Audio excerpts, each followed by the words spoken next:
Hello, this is Mrs. Poland for lesson 1.12 on the normal curve and the use of table A. And in this video, I'm going to go over one of the homework problems. We're told that the top 10% of PSAT scores receives a small scholarship. Assume that the PSAT scores are normally distributed with a mean of 105 and a standard deviation of 17. What score is required to receive the scholarship? And I gave you a hint. You won't get that hint on the test, but you have the hint now that if you're in the top 10%, you're in the 90th percentile. Okay, so we're going to start off by marking off our diagram. So we have a mean of 105, and the person has to be in the top 10%. So we're going to shade this, and we're going to mark up that diagram. So there's some sort of data value X that would put the person in the top 10%. But the way table A works is you're always looking to the left of the cutoff point. So if you're in the top 10%, what percent of people are below you? Well, that's the percentile. And to get that, you're just going to go 1 minus 0.10 or 0.9. So our goal is to find the score, which I'm going to call S asterisk.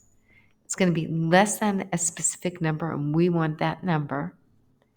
That will put the person in the 90th percentile.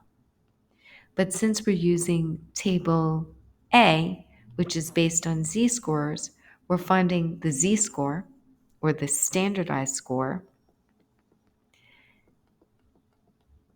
That's going to give us the 90th percentile. So at this point, we're going to go to table A. And if you're in the 90th percentile, you're above 50%. So you're in the positive values. All right, because at z equals 0, at the mean, you're at 50%. So what you're going to do is you're going to look at these percentages until you get close to 0.9. And that's going to be somewhere between 0.8997 and 0.9015. And then you're going to look up and across to see what those z-scores are. So you're looking at between 1.2 plus 0.8, 1.28, or a z-score of 1.29. And since 0.9 is closer to 0.8997 versus 0.9015, the z-score that you're going to use is 1.28. So let me go back to the problem. So we know that the z-score has to be 1.28 because a value less than that will put you in the 90th or close to the 90th percentile. So how can I get the actual data value? Because that's really what I want. Well, I'm going to use my z-score formula. My z-score is 1.28. X, my data value, is what I'm solving for. I know my mean is 105 and my standard deviation is 17.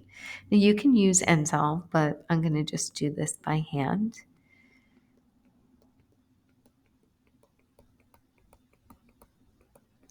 So I'm going to multiply the 1.28 times the 17 and get 21.76.